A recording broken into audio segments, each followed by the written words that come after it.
আমি তেল দিলাম একটু, আমি এতে 5 ফোড়ন একটু দেবো, গরম হয়ে গেছে তেল। আর দেবো চচ্চড়ির জন্য একটু পেঁয়াজ, পেঁয়াজগুলো দিয়ে দিলাম।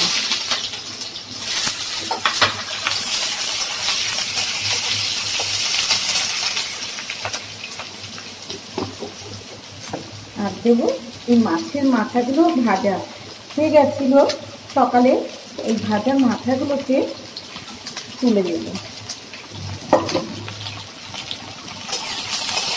এর সাথে ভাজাও হয়ে যাবে একটু ভালো করে।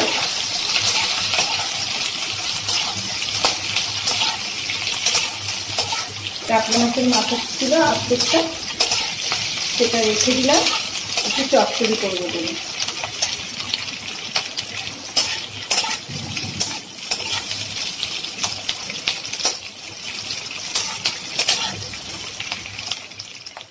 এবার আমি পুঁই শাকটা আর কুমড়ো, পুঁই শাক, কুমড়ো, আলু দিয়ে একটু নাড়াচাড়া করি।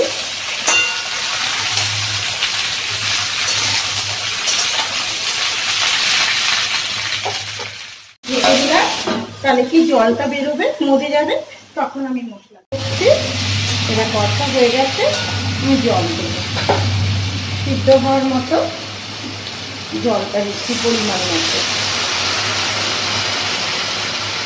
আপনারা পারলে মিষ্টি দেবেন, যদি মনে করেন মিষ্টি দেবেন দেবেন, না হলে আপনি নাও দিতে পারেন।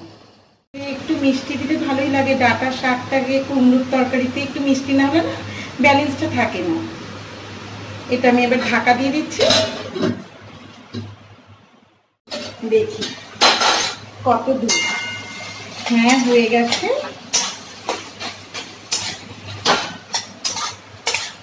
কুমড়োতে একটু ঘেটে না দিলে না তরকারিটা মাখো মাখো হবে না। আর আমি একটু আগেই বললাম স্বাদ মতো একটু মিষ্টি দেবো, ডাঁটার তরকারিতে ব্যালেন্সটা থাকবে, তাহলে অল্প করে দিলাম।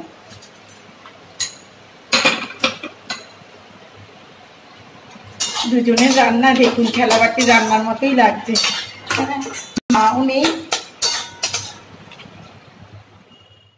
এখানে, দেখুন সব একদম ঠিক হয়ে গেছে, আমি নামিয়ে নেব। এবার আমার চচ্চড়িটা হয়ে গেছে, বাঙালির প্রিয় খাবার একদম, পুঁই শাক, কুমড়ো, আলু পেলে আর কিছু চায় না, মাছের মাথা দিয়ে খুব ভালো হয় চচ্চড়ি। আর আমার এই ভিডিওটা যদি ভালো লাগে লাইক সাবস্ক্রাইব তো করবেন, অনেক অনেক শেয়ার করবেন। ও আর একটা কথা শুনুন, আমি না রান্না করতে ভীষণ ভালোবাসি, ঘরের লোকজনও ভালোবাসি, কিন্তু শুধু তো আমরা এই গণ্ডির মধ্যেই ছিলাম, আর এখন আমার রান্নাটা যে আমি দেখাতে পারছি, অনেক অনেক খুশি। ভালো থাকবেন, সুস্থ থাকবেন।